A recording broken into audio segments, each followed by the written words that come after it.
7 फरवरी 1981। Antarctica का वो हिस्सा जहां सूरज महीनों तक नहीं निकलता। बर्फ के अंतहीन समंदर में एक अंतर्राष्ट्रीय शोध दल अपने विशाल मोबाइल बेस आइस टाइटन के साथ धीरे धीरे आगे बढ़ रहा था। ये कोई आम गाड़ी नहीं, लोहे का चलता फिरता किला था जिसमें लैब, केबिन, इंजन डेक और कंट्रोल रूम सब था। 18 लोग सवार थे, 11 वैज्ञानिक, 4 टेक्निकल एक्सपर्ट, एक डॉक्टर, एक कम्युनिकेशन ऑफिसर और कमान थी कैप्टन जेम्स मिशेल के हाथों में। कैप्टन जेम्स का चेहरा खुद अंटार्कटिका जैसा था, सख्त और बर्फीला।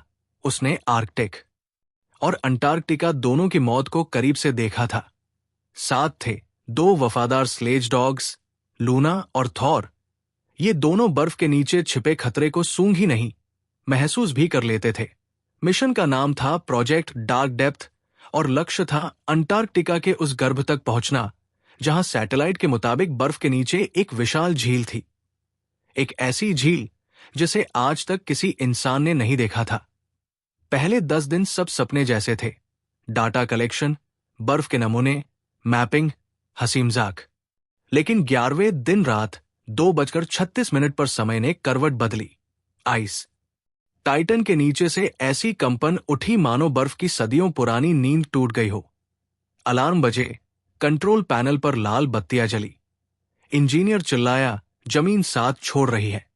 इससे पहले कि कुछ समझ पाते, बर्फ का विशाल हिस्सा टूटकर धंस गया और आइस टाइटन का अगला हिस्सा एक गहरी दरार के किनारे लटक गया। पूरा बेस तिरछा हुआ, लोग दीवारों से टकराए, उपकरण बिखरे। कैप्टन जेम्स ने बाहर झांका तो खून जम गया। चारों तरफ बर्फ में काली दरारें फैल रही थी, मानो बर्फ सांस ले रही हो।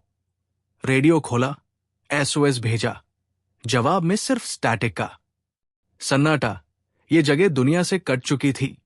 6 घंटे तक बेस बचाने की कोशिश करते रहे, लेकिन हर हलचल से बर्फ और टूटती थी।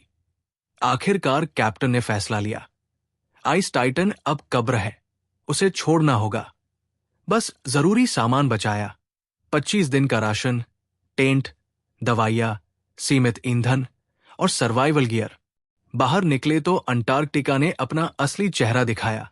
-49 डिग्री, हवा ऐसे काट रही थी जैसे छुरे चल रहे हों। पहले 2 दिन लोगों को भरोसा था, कोई बचाने आएगा। तीसरे दिन कम्युनिकेशन ऑफिसर ने बताया, बीकन सिग्नल भी मर चुका है। चौथे दिन पहली बार खाने पर झगड़ा हुआ। 5वें दिन एक वैज्ञानिक टूटने लगा, बार बार कहता बर्फ के नीचे आवाजें आ रही हैं। लूना लगातार एक ही दिशा में भौंक रही थी। 7वें दिन बर्फीला तूफान आया, हवा की रफ्तार इतनी कि टेंट उड़ने लगे। उसी अंधड़ में एक टेक्नीशियन रास्ता भटक गया। सुबह उसकी जमी हुई लाश मिली। पहली मौत थी और उसी पल सबको एहसास हुआ कि ये मिशन नहीं, जिंदा रहने की लड़ाई है। राशन और कम किया, बातें कम हुई, हर कोई अपने डर में सिमटता गया। कैप्टन जेम्स ने डायरी में लिखा, हम यहां बिल्कुल अकेले हैं। और दूर बर्फ के नीचे आइस टाइटन अपनी आखिरी सांसें गिन रहा था।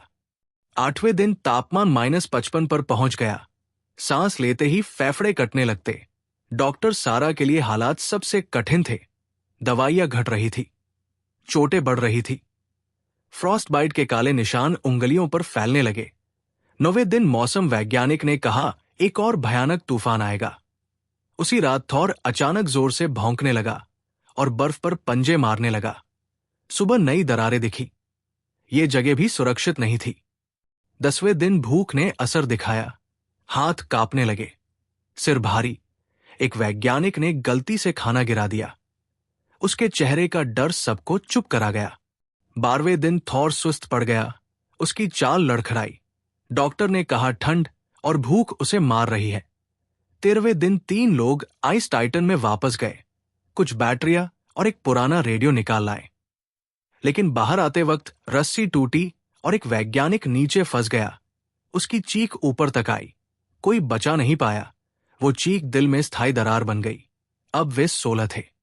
14वें दिन तूफान आया, हवा 200 किलोमीटर प्रति घंटे की रफ्तार से। 3 दिन टेंटों में सिमटे रहे। उसी दौरान एक टेक्नीशियन ने दम तोड़ दिया, उसे वही बर्फ में दबा दिया। 16वें दिन तूफान थमा तो दुनिया बदली लगी। नक्शे बेकार हो चुके थे।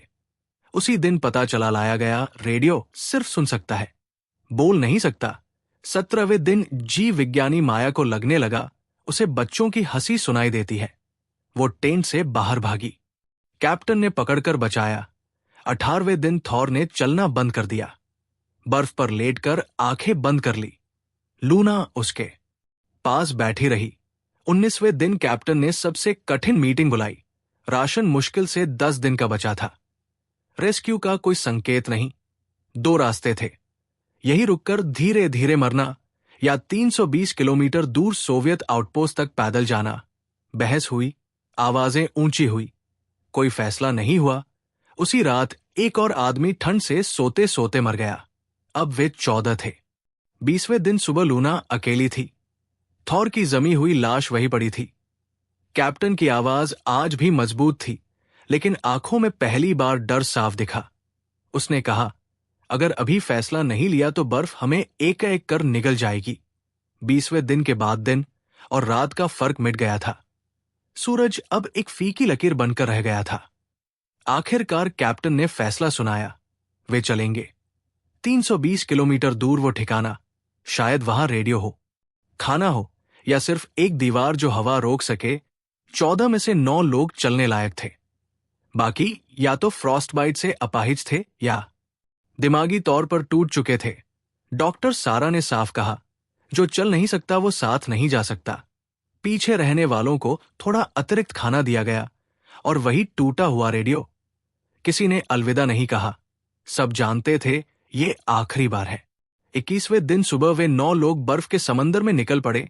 हर कदम के साथ पीठ पर मौत का बोझ भारी होता जाता था। पहले 2 दिन शरीर चलता रहा, दिमाग सुन्न होता गया। तीसरे दिन एक वैज्ञानिक बीच रास्ते बैठ गया। बोला, अब एक कदम नहीं चलेगा। कैप्टन ने खींचा, वो रोता रहा, मैं नहीं चल सकता। कुछ पल बाद वो वही बैठे बैठे जम गया। कोई पीछे नहीं मुड़ा। चौथे दिन खाना लगभग खत्म। लोग बर्फ चूसकर पानी बना रहे थे। 5वें दिन भूख और ठंड ने इंसान और जानवर की सीमा तोड़ दी। 6ठे दिन तूफान में एक आदमी ने दूसरे का खाना छीनने की कोशिश की। हाथापाई में दोनों दरार में गिर गए। सुबह वहां सिर्फ सन्नाटा था। अब वे 5 थे, कैप्टन जेम्स, डॉक्टर सारा, माया, इंजीनियर माइक और लूना। 7वें दिन माया रुक गई। उसके पैर काले पड़ चुके थे। उसने डॉक्टर का हाथ पकड़ा। मुझे यहीं छोड़ दो, कैप्टन ने मना किया। माया मुस्कुराई, कोई न कोई तो पीछे रहना ही पड़ता है ताकि बाकी आगे बढ़ सके। उन्होंने उसे बर्फ पर लिटाया और चलते बने। 8वें दिन माइक ने दिशा भूली। तब तक बहुत देर हो चुकी थी। ठंड ने उसे चुपके से ले लिया। अब सिर्फ 3 इंसान और एक कुत्ता थे। 9वें दिन कैप्टन जेम्स गिर पड़ा। उसकी सांसें टूटने लगी। उसने सारा से कहा, अगर तू रुकी तो सब मर जाएंगे। पहली बार उसकी आवाज कांपी। सारा रोते हुए आगे बढ़ गई। 10वें दिन दूर एक टूटा फूटा ढांचा दिखा। वो सोवियत आउटपोस्ट, लेकिन खुशी पल भर की थी। अंदर सब जला हुआ था, रेडियो खाक, खाना सड़ा हुआ। वहां कोई मदद नहीं थी। उस रात कैप्टन ने डायरी में आखिरी पंक्ति लिखी, हम बहुत दूर आ गए, लेकिन शायद काफी नहीं। सुबह वो उठा ही नहीं। डॉक्टर सारा और लूना अब बिल्कुल अकेले थे। सारा जानती थी वो ज्यादा दूर नहीं जा पाएगी। उसने आखिरी कोशिश की। उस जले हुए रेडियो को जोड़ा और एक एसओ सिग्नल हवा में भेज दिया। फिर वो वही बैठ गई। घंटों कुछ नहीं हुआ।